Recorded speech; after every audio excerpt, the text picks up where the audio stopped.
Hey there. Happy Thursday if you're joining me live. I'm excited to chat with you guys today about staying on track with fitness. We're going to give it a minute or so for people to jump on and join us. But thank you if you've been waiting. I appreciate you. We're flipped around today because for my lighting, my normal setup just doesn't work at this time. So luckily, today is not the day I'm doing any demos on the stall bar or the rings because that could become problematic so late in the day. But we're just going to be chatting about some important stuff when it comes to fitness, health, and training. So I've flipped around. We got the light going. You get kind of a funky view behind me, including our year-long calendar we've got here. We plan everything out for all our Kettlebell Solo members on here, our programs, challenges. I love being organized. Let me know if there's anybody else out there that loves organization and calendars and tracking stuff. Like, I like to have it, I like to be able to see it, know where we're at. We have a monthly calendar too, so we can kind of zoom in and look more closely at each month also. Hi to Capable Fitness. Sorry, I can't see what your name is, but it's hi to Capable Fitness from Australia. Thank you for joining. Let me know if you have any questions about staying on track with fitness during this chat, and I'll be happy to answer. So this was a request on one of the lives last year. Somebody asked, hey, how about you talk about how to stay on the wagon with your fitness and health? So I'm going to chat with you guys about just some general things that came up when I was thinking about staying on track with fitness and what I think are some of the most important keys there. It may not look like, it may be a little different from what you expect. I don't know if you've been watching my lives, maybe it's exactly what you expect, but it's probably going to sound a little different from what you're going to hear from other coaches and personal trainers, so stay tuned for that. Check out my kettle corn tank top. I'm wearing my purple version today since that's what was on the thumbnail. If you guys want to get your own kettle corn tank top and support me, it's obviously a beautiful unicorn, and then it's got kettlebells in the mane.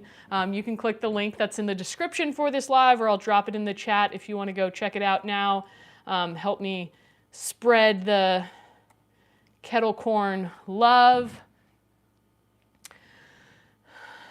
Oh, that's awesome. Capable Fitness said, I got my competition bells coming after doing my level 1 kettlebell instructor training, seeing how cool the comp bells look. Exciting. Yes, very exciting. I am a big fan of competition kettlebells. They're my favorite kind, although I love all kettlebells. I have cast iron kettlebells as well. I've got a bionic body kettlebell. I got different types, so I don't discriminate. I'll use any kettlebell, but my favorite kettlebells are competition kettlebells. There's lots of different brands I like. If you have questions about that, feel free to let me know. Capable Fitness, what brand and kettlebell weights did you get for your competition kettlebells? Okay, so in today's topic, I'm going to start off, and again, you guys please say hi in the chat if you're here. Drop your questions in the chat at any time during today's conversation. Today's conversation is about staying on track with fitness, how to not fall off the wagon, essentially how to stay consistent over time. So first of all, I got my notes here, I got all kinds of thoughts I want to share with you guys. First of all, consistency is the key to lasting results. I can say this over and over and over again. If you've been joining my lives regularly, you know I say this a lot, but consistency is really the key to getting lasting results, because the results you want, the results that you are able to maintain long-term, and I'm talking like 5 years, 10 years, 15 years, staying fit over time, comes from being consistent. Now, what does that mean? Because what consistency is may vary depending on each person's definition. It means that you exercise regularly without essentially without falling off the wagon for the long term. And it can look different for different people. So for some people, it might look like they say, oh, I'm only consistent if I'm training 5 days a week, ongoing.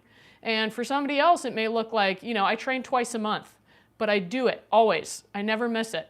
It could be once a week. It could be, the consistency, your frequency has to be the right amount for you to remain consistent. So that's going to lead us to sustainability. So my number one tip for staying on track with your health and fitness is to choose something sustainable.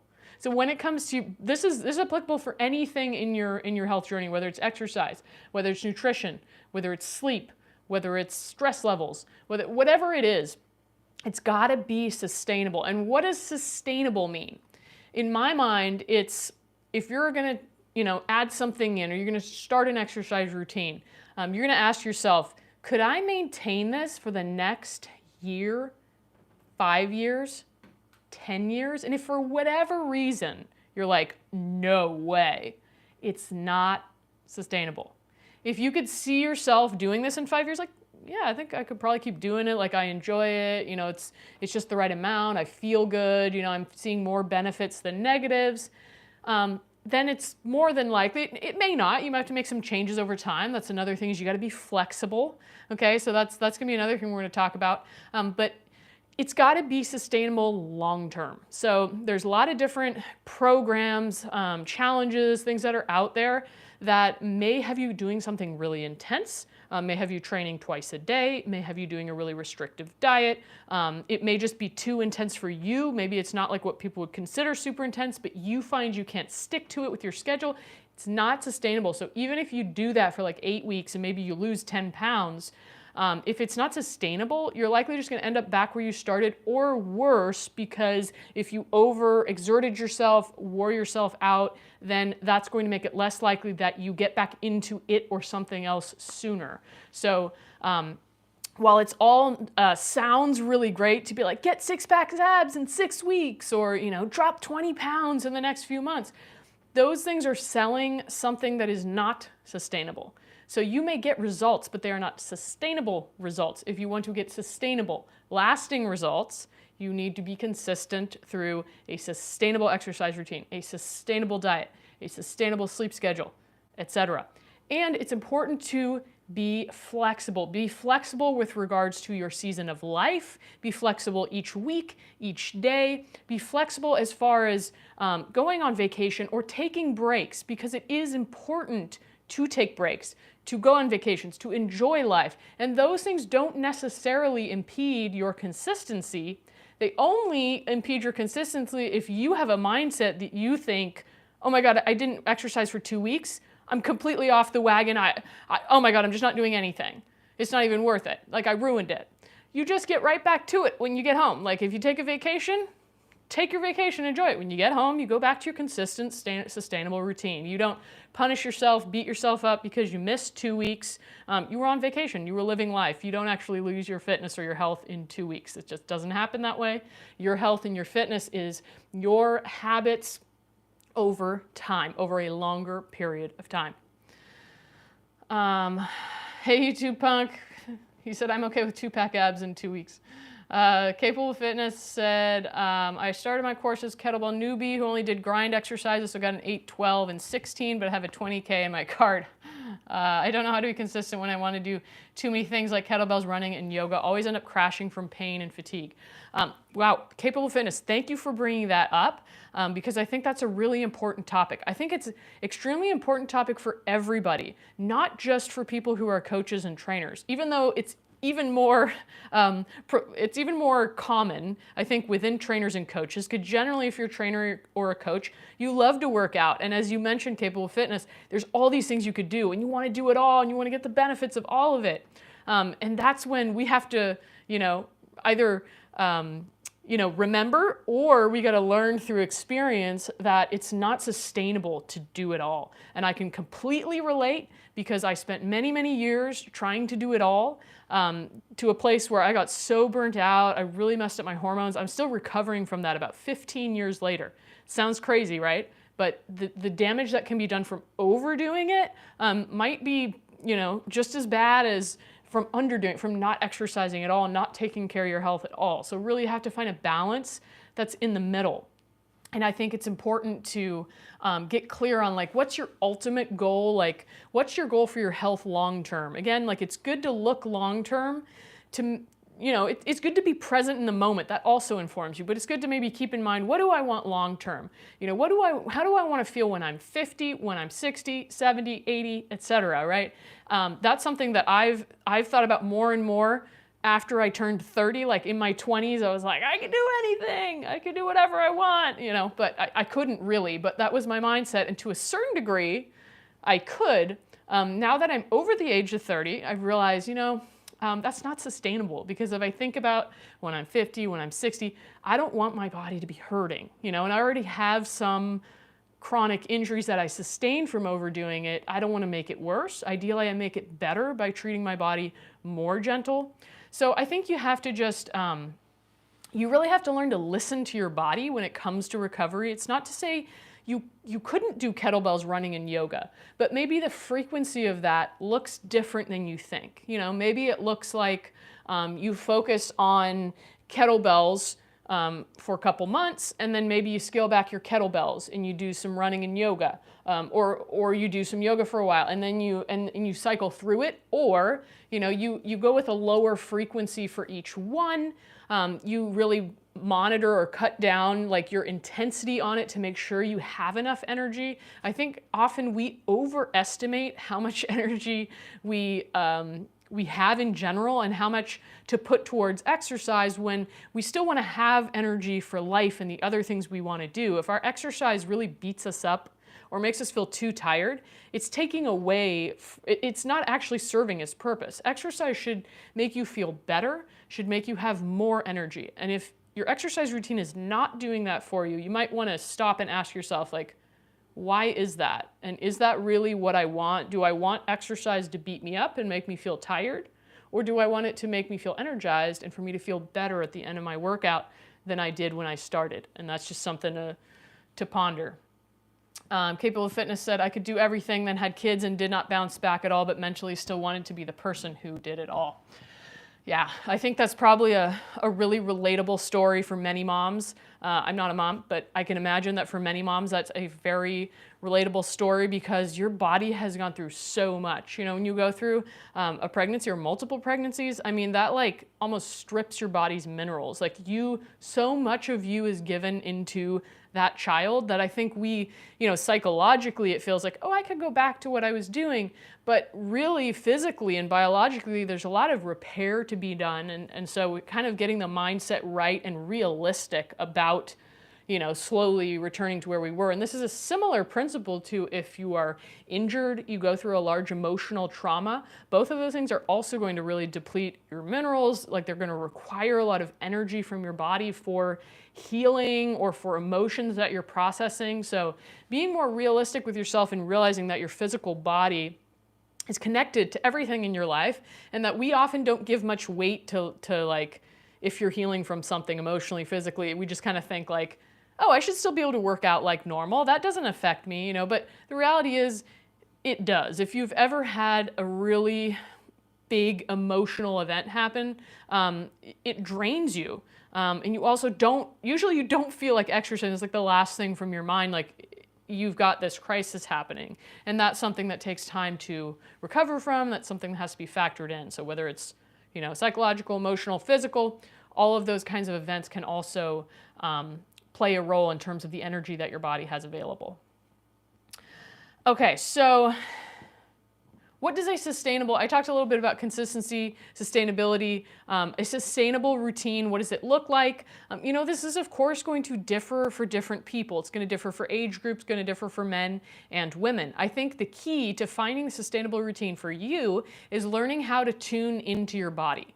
So if you learn how to, you know, kind of read the messages that your body is sending you and how to respond appropriately, you're going to have a more harmonious relationship with your body, and you're generally going to get better results from exercise, and you're going to feel better. You're going to be less likely to get injured.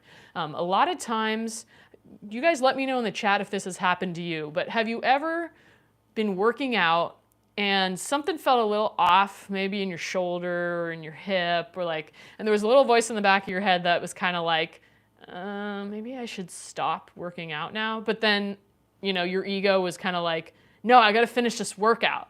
And then you finish the workout, and lo and behold, or you maybe even don't finish the workout. In the middle of one of your other sets, you end up actually tweaking something or feeling pain or stiffening up and sustaining an injury. This is a perfect example of times when we don't listen to our body. And no judgment, because I have done it before. I have done it many times. I've had to learn from doing it wrong. So that would be an example where, as I've gotten better at listening to my body, if I feel something like kind of stiffen or hurt, I go, maybe I should either skip the exercise altogether that I'm doing, or maybe I should cut my workout short, do my cool down, and rest. And I could try it again another day, see how I'm feeling, check in. Most of the time when I've done that, I have, been fine the next few days. I let myself recover a little bit. Okay, things have healed up. And when I return to exercising, I feel fine. I think if we do better to listen to our body, we can avoid a lot of suffering. And it sounds kind of cryptic, like listening to your body. How do you listen to your body? What is your body? Your body's talking, But I think we've all had different experiences of body talking. For example, you are sitting down trying to listen to someone talk, but you didn't sleep well and you're like starting to nod off. Okay, what's your body saying, right? Your body might not be talking in English, but it's saying like, I'm tired, I need to go to sleep. If you are extremely sore from a workout and it hurts to sit down on the toilet, okay, your body's talking to you. What is your body saying? It's probably saying, ow, I'm healing, I need to rest. If your stomach is grumbling, you just can't stop thinking about food, what's it saying? Probably that you're hungry and that you might need some food, or perhaps that, a previous meal you ate wasn't satiating enough and so you're still hungry, like your body isn't satisfied with what it had, didn't get the nutrients or the macronutrients, the minerals, nutrients, or macronutrients that it needed. So I think reading the signals is in some ways easier than you think, but it's also hard because of all the societal conditioning that gets layered on top of it that makes us not trust our body. Oh, I feel really hungry, but like I shouldn't eat because if I eat, I'm gonna gain weight and I'm gonna mess up all my fitness goals. I don't think that's necessarily true. I think if your body is asking for food, it's for a reason. Now, there's a difference, of course, between if you're struggling with cravings for a lot of like junk food, maybe that's a different thing. Maybe that means your diet isn't balanced. But like if you're eating a balanced, healthy diet and you're hungry, especially if you're a woman, because at different times of the month, we get more and more hungry. So we are more hungry than other times of the month. So knowing that as well, or if you've been exercising a lot more than normal or more intensely, it's normal for your body to be asking for more nutrients. And I truly believe that if we learn to listen to our body's signals and not second guess them so much, that we could get to a better place of health overall, and that the healthiness on the inside reflects on the outside. A similar thing goes for our emotions. If you are sad and you're like, there's no reason for me to be sad. I need to just cheer up, and you're ignoring that, like for whatever reason you're feeling sadness, which could be from something in your present moment or something from your past. Who knows? Could be something you saw and you felt someone else's sadness. I think letting yourself feel the emotion you're feeling so it can pass through you and it doesn't get stuck, that would be always a great idea. Okay. Questions? Let me know if you guys have questions on this, or if you have thoughts and comments. I'd love to hear from you and whether you feel like you're able to listen to your body's signals. Do you ever ignore your body's signals? I know I have. How could you maybe get better at listening to your body's signals? I think it's something important, as a coach and a trainer, and something important to teach students, if you are a coach or a personal trainer, is teaching them to tap into their body, because exactly what exercise routine, exactly what food to eat, the exact schedule for their life is going to be different from person to person. So prescribing something really specific is difficult to do and could be potentially, harmful to somebody if it doesn't feel right for their body. And that's why it's important to check in with somebody. Hey, how is this feeling on your body? How was that workout for you? How did you feel the next day? How did you sleep? And kind of making adjustments. And that's something you could do for yourself. You don't necessarily need a trainer to do it. You could help yourself do it, and checking in with yourself. Okay, after that workout, my knee was kind of hurting. I think I maybe did too many reps, or I need more days of recovery. I did something that irritated my body, and paying attention to that so you can make adjustments next time and feel better overall.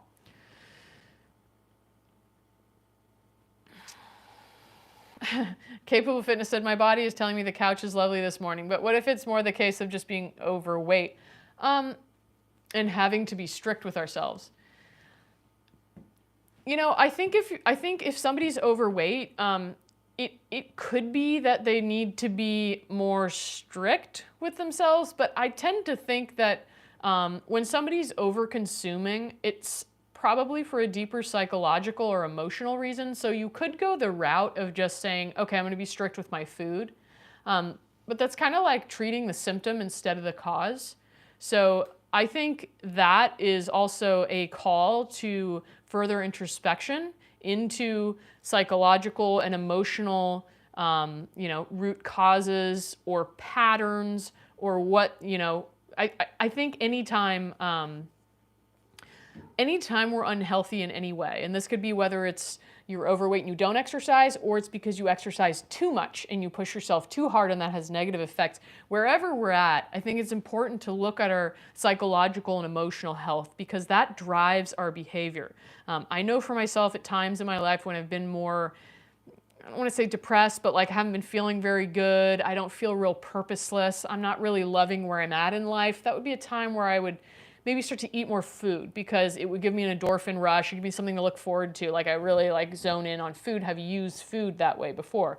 So I think that's one example of how, you could become unhealthy is maybe you're unbalanced in other areas and it starts, bleeding into the food and how you exercise and all that. And similarly for exercise, I would over-exercise to kind of avoid emotions or other things I was feeling. So I think maybe there's a level of being more strict with yourself, but again, I think that's in some ways treating the symptom. There are times where like, okay, you got to break habits, okay? If you've been eating only processed food your whole life and you may need to change some habits, in my opinion, if you want to get healthier. So there may be some level of like being stricter and a certain level of psychological and emotional introspection because your physical, emotional, psychological body are tied together.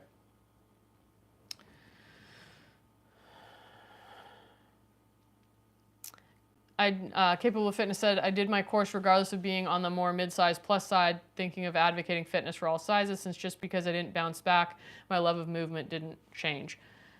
Absolutely. I think fitness isn't really about being, fitness should not be about being skinny.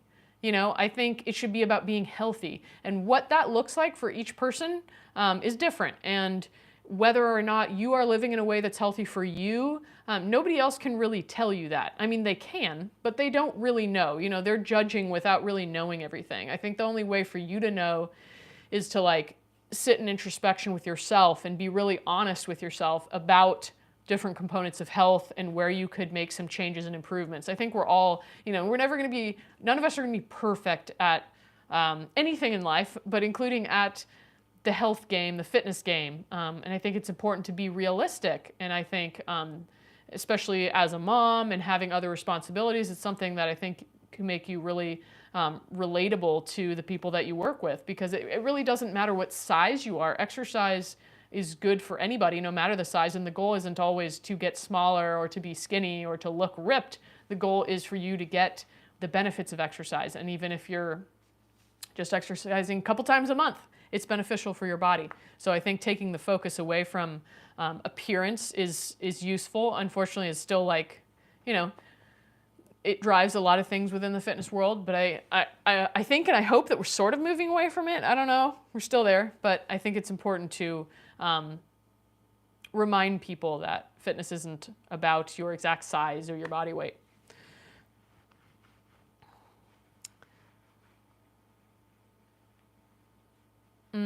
Yeah, Capable of Fitness said, as soon as I got my certs, now I'm like, no, I want to look like I know. Look like what I know, if you know what I mean. Working out daily for over an hour, trying to bike with the kids and school run. Oh my God. Yeah, that sounds like a lot. Sometimes I think, especially for women, and if you have kind of a high stress life like your mom, and maybe you don't always sleep great and you have a lot of things on your plate, sometimes exercising more is not the answer. Exercising more more frequently and more intensely and doing a lot of cardio can also make you hungrier. So it makes it harder to, if you want to lose weight, to be in a caloric deficit because your body is asking for more food. It's hungry because you've been working out more. And sometimes working out less frequently and less intensely can actually lead to better aesthetic results. That's been my experience when I used to train 6 days a week and for like 2 to 4 hours a day. It was really unhealthy for me, but I thought at first that this was good, like more is better. But I actually started gaining weight because I was so stressed and inflamed. Like you can look at old pictures of me from like 6 or 7 years ago, and like my face was very puffy, and I was strong, but like I had a lot of, like, not a lot, but like I had some body fat over my muscles, so I wasn't real lean. You would think for working out 6 days a week, 2 to 4 hours each time would make you ripped, right? But for me, it didn't. It was way too much for my body. So actually scaling way back and going to like 2 days a week of gentle workouts that didn't really get my heart rate up actually helped me to lose weight because I was just holding on to water. I was inflamed. My body was kind of packing on fat because I was just stressing myself into oblivion. So something to keep in mind, that low stress, especially for the female body, is really important if you're trying to lose weight. And when you put that much pressure on yourself by training every day, doing cardio every day, it's not going to work. I mean, maybe, but I can't say it's not going to work, but I don't think it's going to work. Yeah, Capable Fitness responded, said, just want to get to a place where I'm just consistent, eating 80-20, just living to my goals of running easy 5K pull-ups and feeling cool when I do my kettlebells. Like, yeah, I know my stuff. Yeah, I think that's a great thing to think about, Capable Fitness, about like, think about like, how do you want to feel when you're like there, when you have lost the weight, when you have gotten to your goal? Because a lot of times I think we're so caught up in like getting there and that we're going to feel a certain way. But you could feel that way now and start living in the way that you would live if you were already there. And chances are it may take you there sooner than like stressing about it and trying to like exercise so much every day. Dahigi said, I'm 51. My natural state at this age is decay. I try to lift every day, medium to heavy. Hey, 51's not that old. You may not necessarily be in decay, but I think I know what you mean. I think, yeah, keep lifting. You don't necessarily need to lift every day. Make sure you're getting enough recovery there, but I'm glad that you're lifting and staying strong. Yeah, Capable Fitness said, not tired and sore. I have hypermobility syndrome and it's caused chronic pain and fatigue. Boo. Yeah, yeah, you got to be cautious with the hypermobility, but I would question, is the chronic pain and fatigue from hypermobility, or could it potentially be from overexercising? Maybe possible. Sometimes when we have chronic pain, I mean, always when we have chronic pain, it's the body calling for you to pay attention to something. What it is, I can't tell you. That's for you to discover. I know that I was chronically fatigued when I was overtraining and experiencing different pain and injuries in my body. Hi Ashwin, thanks for joining. We're talking about staying on track with fitness. Let me know if you have any questions. Okay, so we're gonna get back to a few of these things on my list. I talked about having sustainable routine being like the key to staying on track. Is it sustainable? The main reason people fall off the wagon is because what they're trying to do is not sustainable. They can't keep it up for a long period of time, and therefore they fall off because they're just like, too much, I can't keep going. They're overwhelmed, they're burned out. So you need to find something that's sustainable. Also, small, manageable steps are better than having big goals, okay? Nothing wrong with having goals. I know for me personally, having a lot of really big goals was what kept me training in a way that was unsustainable and eventually led to that burnout that I experienced. So big goals are nice, but you have to kind of evaluate, do they really motivate you to keep going in a sustainable way? Or do they either, one, motivate you to keep going in a non-sustainable way, in a way that you can't keep up, or do you get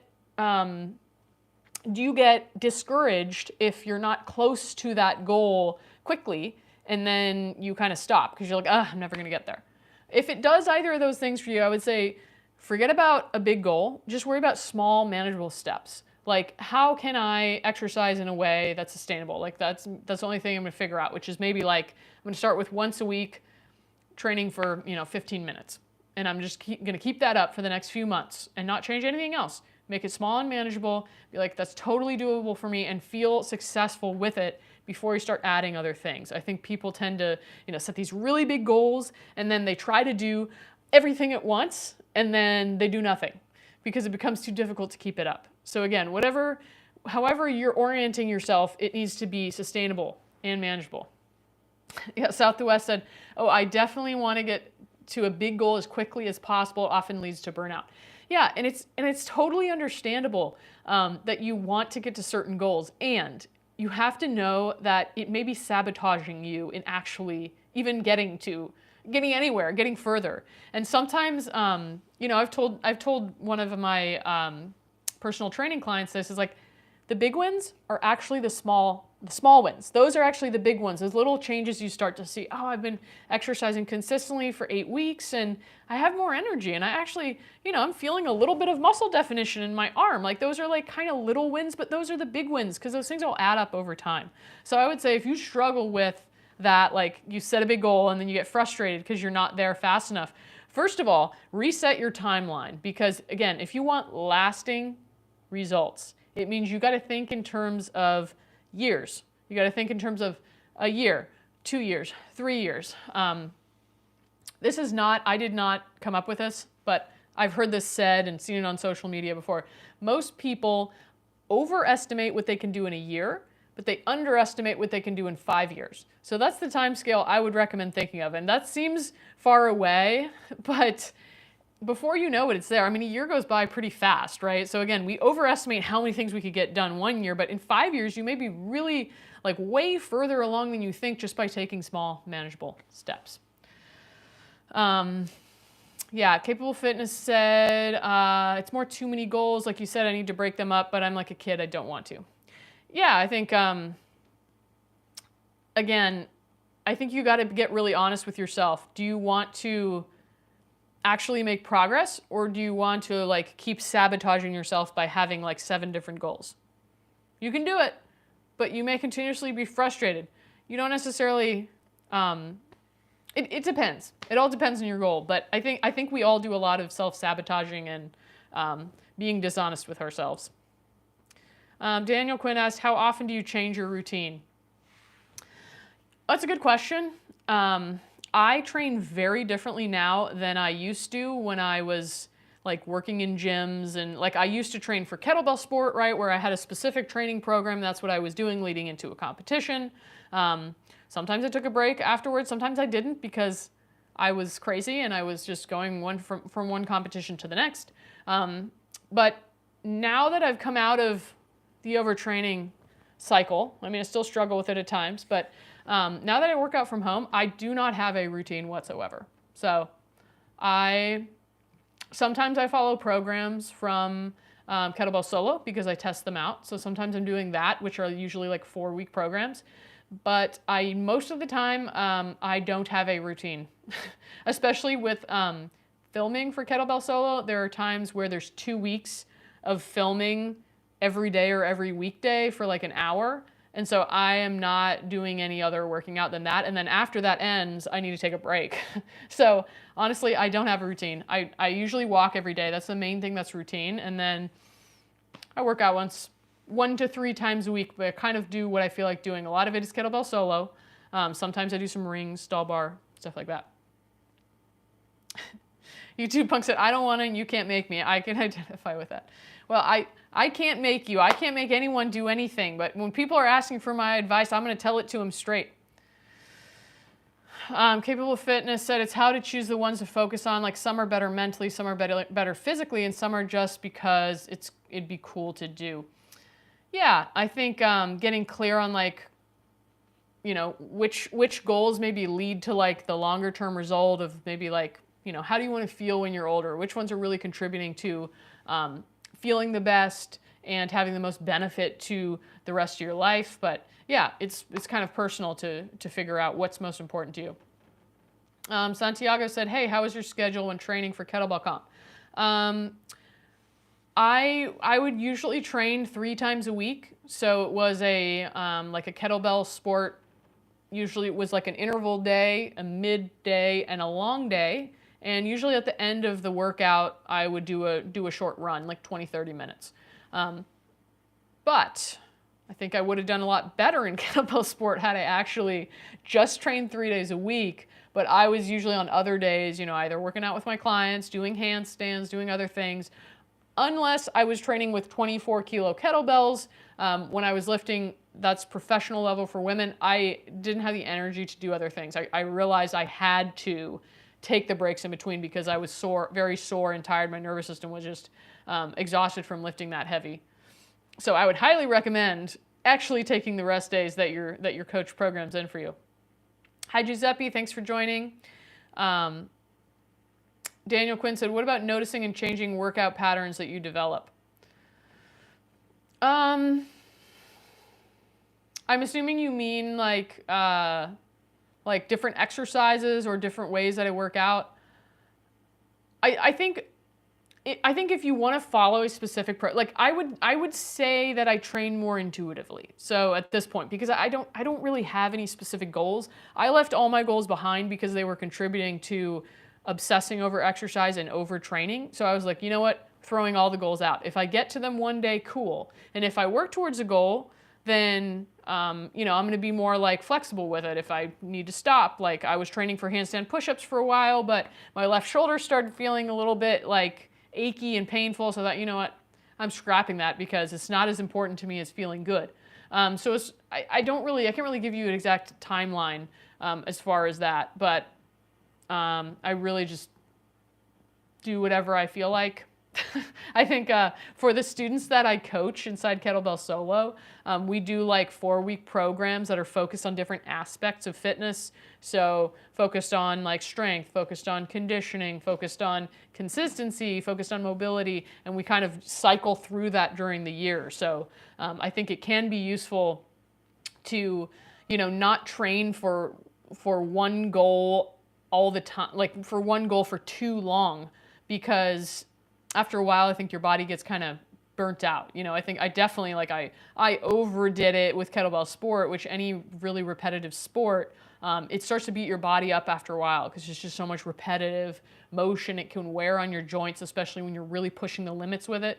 So I think it can be important, even for just, you know, even if it's not for a sport, to make some adjustments every now and again. Maybe, you know, at the most you keep working on something for like 3 months and then you give yourself some kind of break and maybe you switch and you come back to it. It also depends on the frequency of like how often you're training. If you're training 3 times a week is different than like if you're training 1 time a week.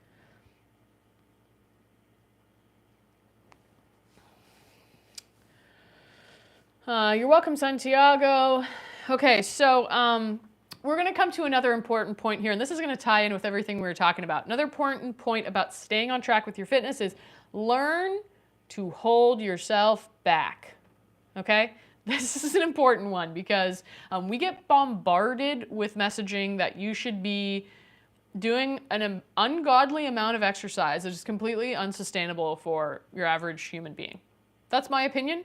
You can let me know if you agree or disagree. I'm okay if you disagree. But there's people out there that are saying you need to train, you know, you need to strength train 3 to 5 times a week for an hour, and you need to, you know, do cardio 3 times a week at this exact intensity for at least an hour. Like, it's something that is unrealistic. It would be unrealistic probably for many personal trainers, not to mention just the average person who works a regular job. And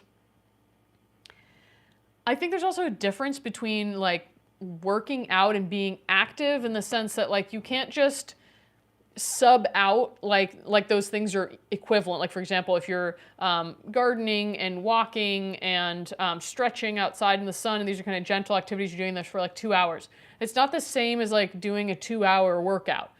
Even if your workout was kind of like gentle, but like lifting weights specifically, it's not a 1-to-1. It's not the same thing. It has a different effect on your body. So, you know, it's not really a solution to, like, if you work a desk job and you sit a lot, oh, well, to combat my 8 hours of sitting, I need to work out for, you know, 5 hours a week. that may or may not work for you. It depends, again, how intense it is.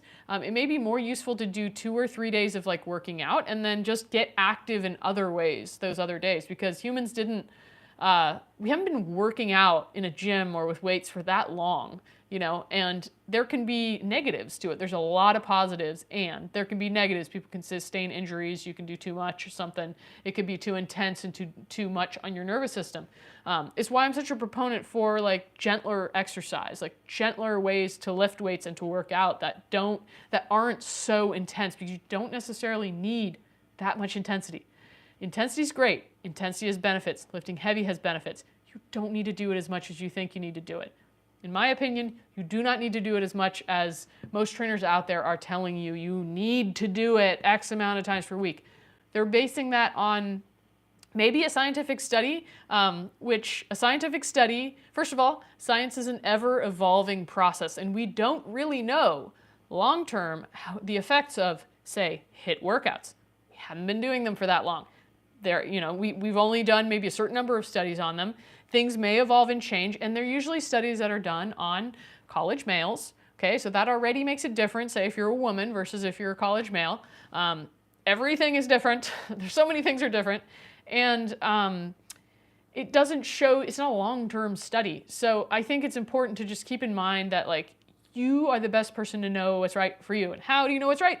You tune into your body, you learn to listen to your body, use exercise as a tool to get to know yourself, to get to know your body, to get to know what different signals mean. Sometimes we get to know it by making mistakes.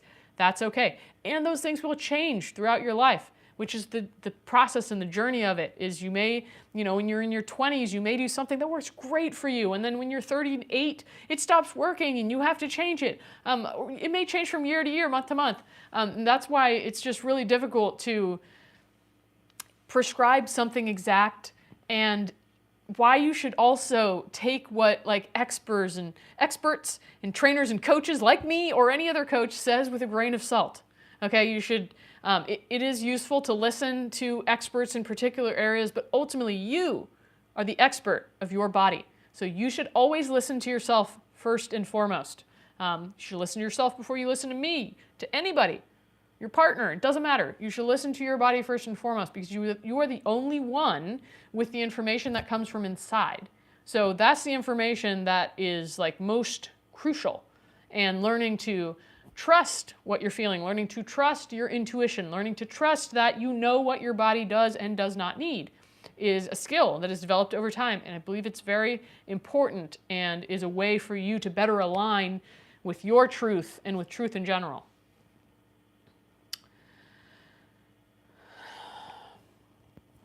Yeah, YouTube Bunk said, same with medical, the default is male.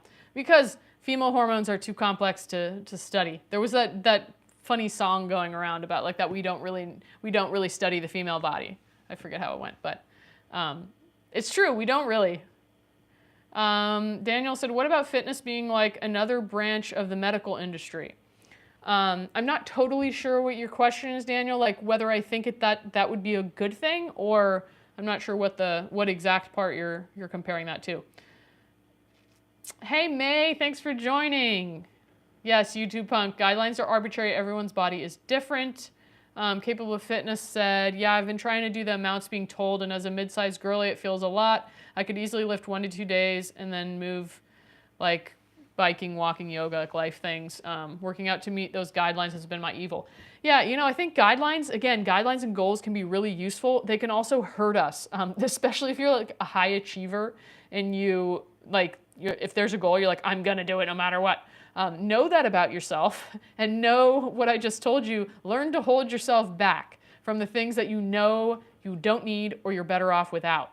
I think it sounds like Capable Fitness, like you kind of know what would be good for your body, but there's another part of you that maybe like wants to hit the metrics, achieve the goals. I know from my experience with kettlebell sport training in particular, a lot of the training was not really designed with the regular person in mind, women in mind, or that there's a difference between men and women and how they should train. So that's something to keep in mind, that some people may put more thought behind that than others in terms of what would be appropriate for you, or just knowing, okay, this program or these guidelines I'm getting are probably based on like men And as a woman, I may want to make some tweaks or adjustment, especially if you're a woman that's still cycling. But also, if you're going through perimenopause or menopause, those things can greatly affect how you're feeling, your strength, your energy. So those are things to take into account.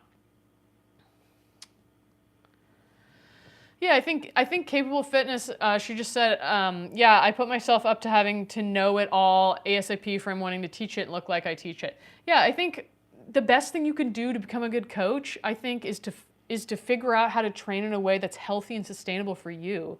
I think a mistake that I, look back on and regret is coaching other people to train way more than they probably needed to, or maybe contributing to them getting injured. So really the best thing you can do is take your time before you coach it. Take your time.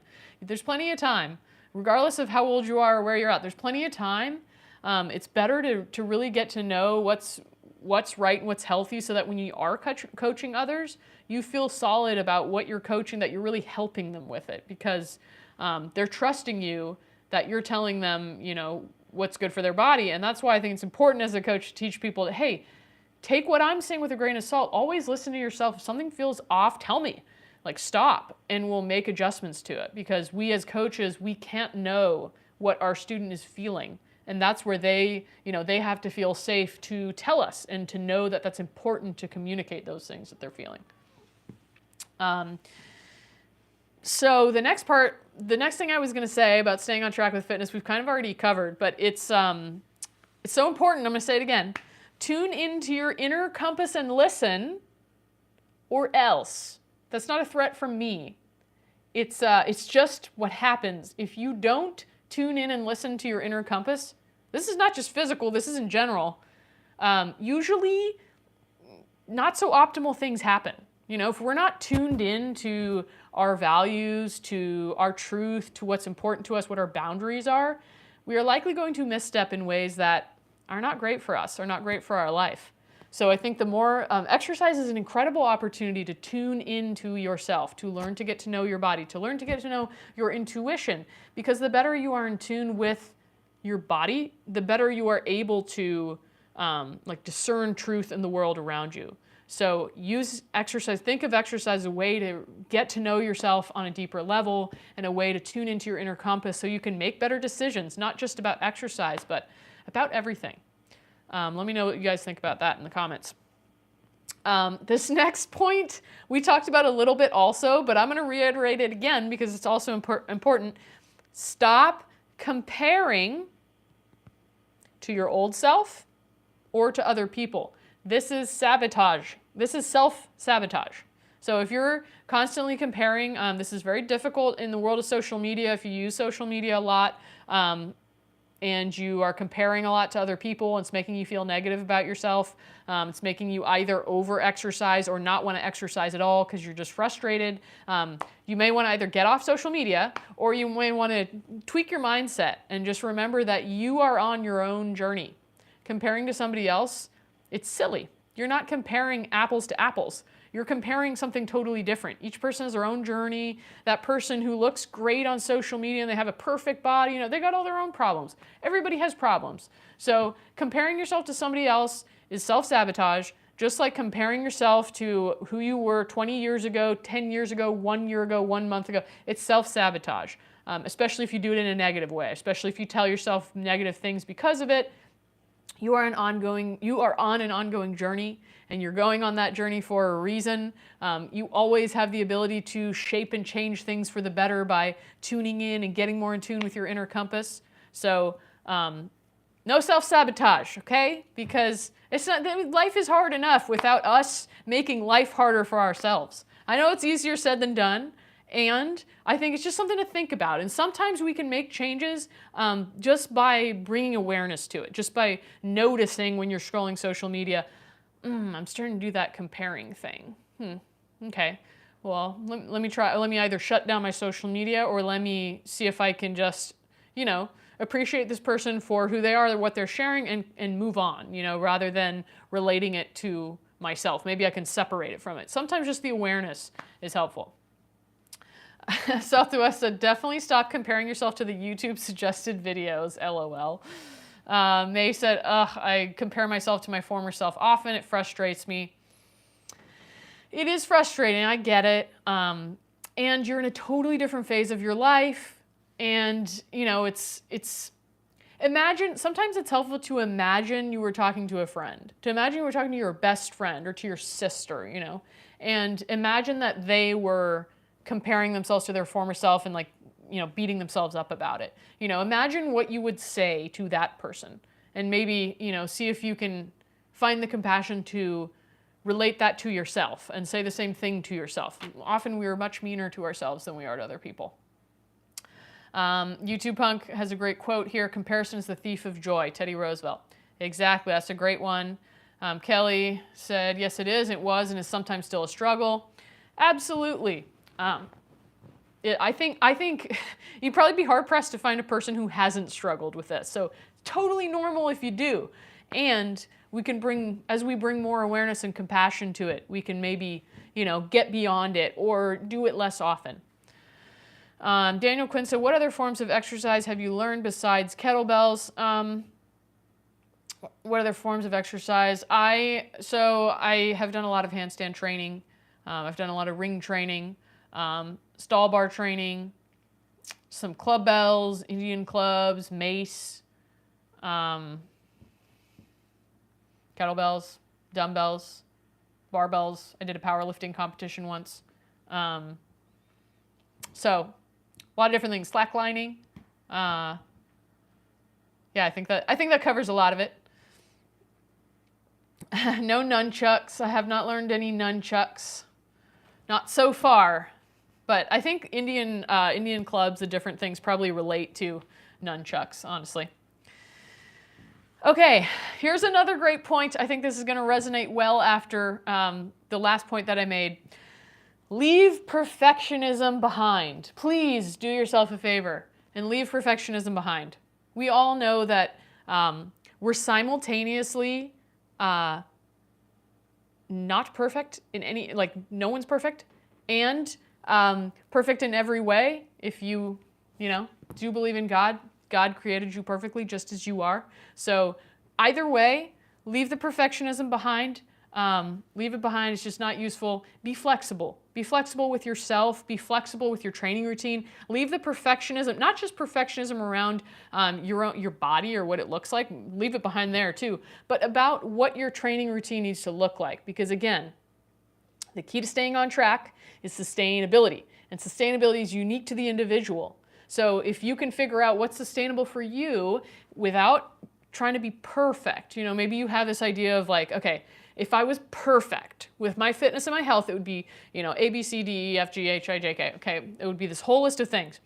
Then I want you to think, okay, but let me look at that list of like perfection in my mind, and let me just make it a little more realistic, right? So maybe you cut out half of them completely, and then you make it a little easier to reach on the ones that are left. I think just being really practical about what's doable for you, and like I said, those small steps. Capable Fitness said, what made you choose kettlebells as your bread and butter over dumbbells and barbells?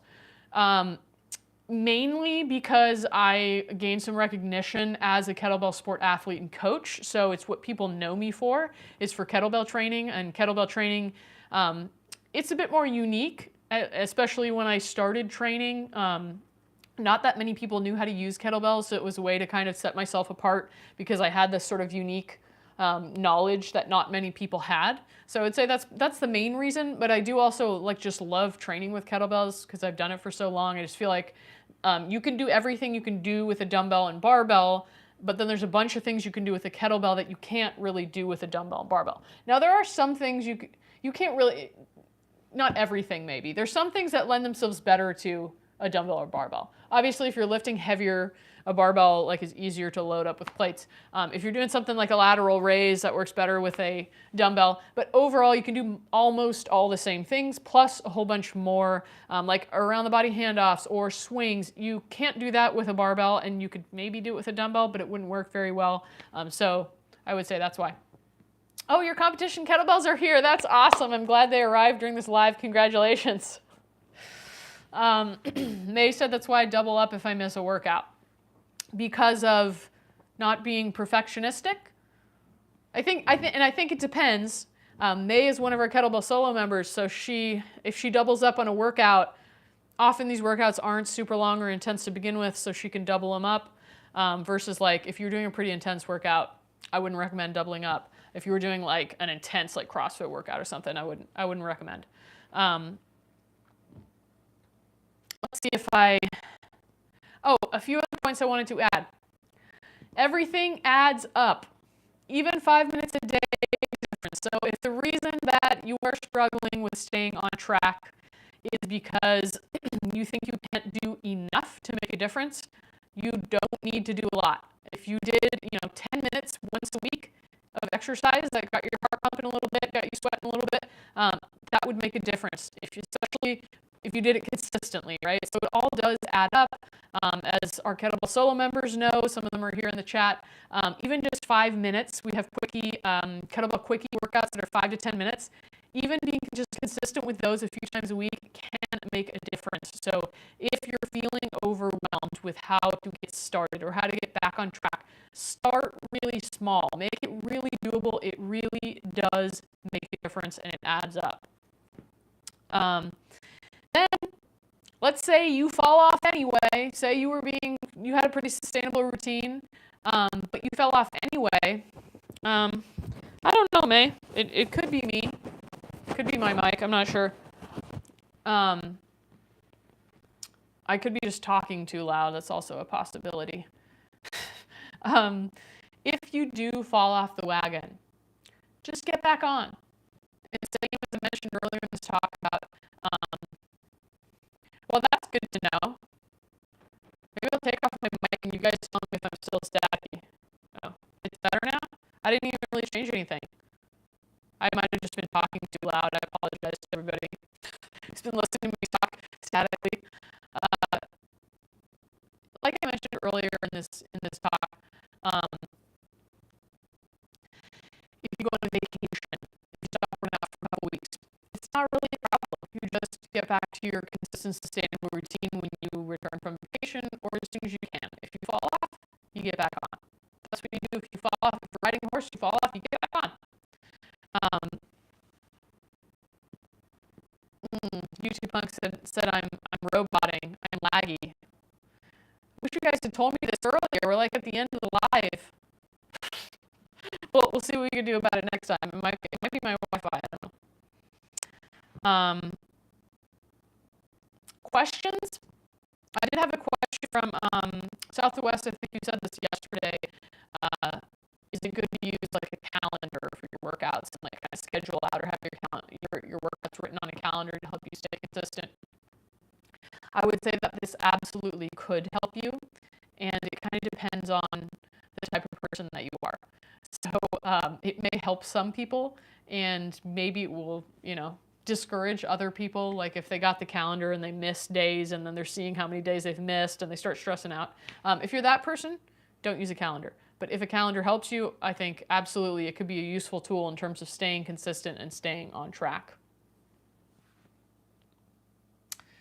Oh, Lisa says it sounds like I'm underwater. Let me see if I take this off.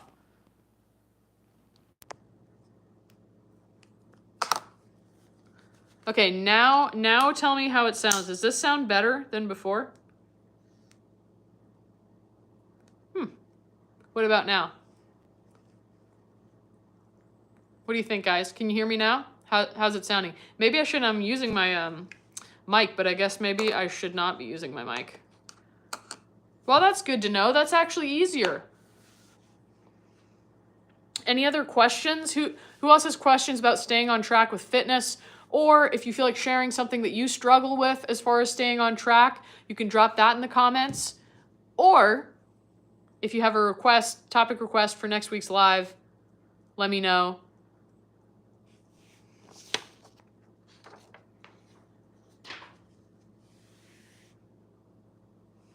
Oh, good. I'm glad to hear that. I didn't even have to be going through the trouble with my...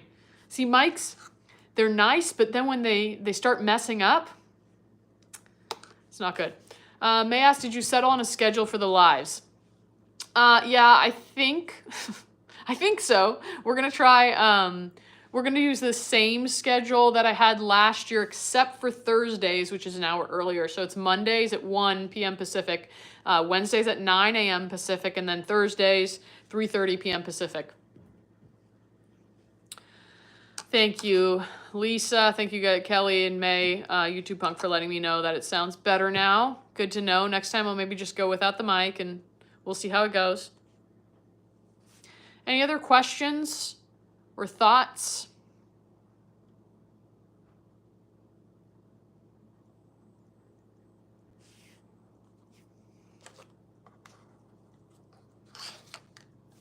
Well, you guys leaving me without topic requests. I'm going to just come up with my own. I'm going to go wild, come up with my own topic requests. Thanks, Daniel. Thanks for letting me know.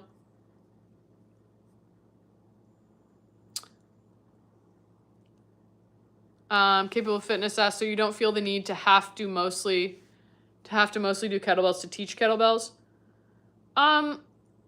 I think it's important, if you're going to teach kettlebells, to spend a good amount of time training with kettlebells before you start teaching somebody else, because like anything, when you get a weekend certification or you just try something a few times, you're not really an expert on it. You may be certified, but you're not actually, you maybe have just learned. So I would definitely give yourself a good period of time to practice kettlebells. But I think in order, like, do you personally have to train kettlebells all the time to teach it? No. But I do think there should be a significant time investment. It doesn't necessarily need to be a workout. It could be just practicing your skills before you're teaching somebody else. I do think that that's important. South to West said, I'd love to learn more about high protein diets. Yeah, I don't really talk too specifically about diet because I'm not a nutritionist and it doesn't really fall under my scope. The main thing I could say is that eating high protein has been really helpful for me to put on muscle tone. And I just meal prep a lot of meat and eggs and cheese and stuff like that. And I was tracking it for a while, taking a little break from tracking, which has been nice. But tracking it to get an idea, at least for a while, to get an idea of what you're eating could be a good way to ensure that you are eating high protein. Daniel Quinn said muscle knots and massage gun. It could be helpful. You know, I've never spent a significant amount of time using a massage gun. Like, I've had it, you know, used on me. I've used it on myself here and there. I never was consistent with it because I didn't feel like personally it gave enough of a benefit for me to want to use it long term. I feel like getting a massage from a skilled massage practitioner, a massage gun is in no way, shape, or form a replacement for that. But I don't know. I'm open to what other people have to say. Some people love them. I have one, but I never use it. Lisa said suggestions for modifying certain exercises. The chair one from yesterday's class, the pigeon, made me feel off balance.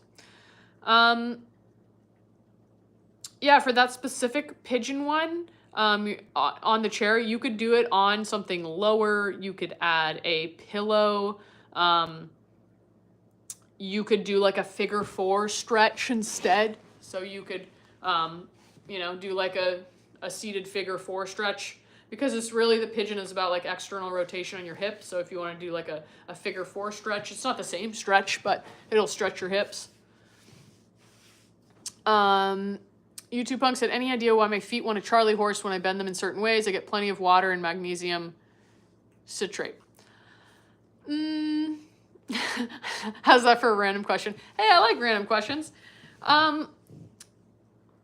Why the Charlie horse? Like, they might just be either not used to a certain, is it like a position that you use a lot, or just like you notice that there's certain positions? Because it may just be your body's not used to being in that position. A lot of times cramping, that type of thing, Charlie horse cramping, comes from like your nervous system kind of sending like messages, and they kind of collide and are like, there's confusion there. So it could be like your body's uncomfortable with that position, or it's not used to the position. Maybe you need to like stretch your feet or massage your feet. So it could be helpful at times, like either just use your fingers, which is kind of the best, to massage your feet, or you could use a lacrosse ball to gently massage your feet by like stepping on it, kind of moving around.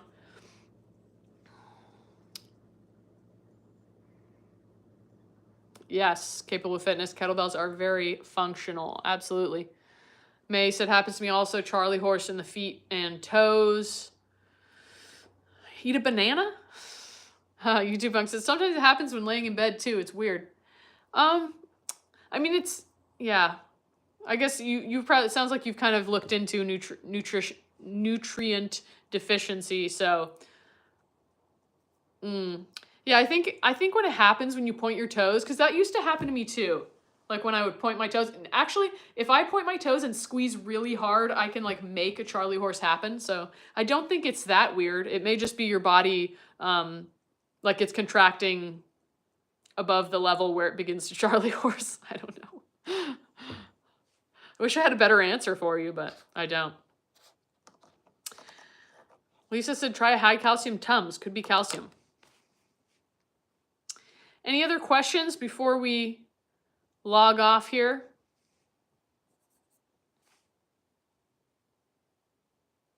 Topic suggestions for next week?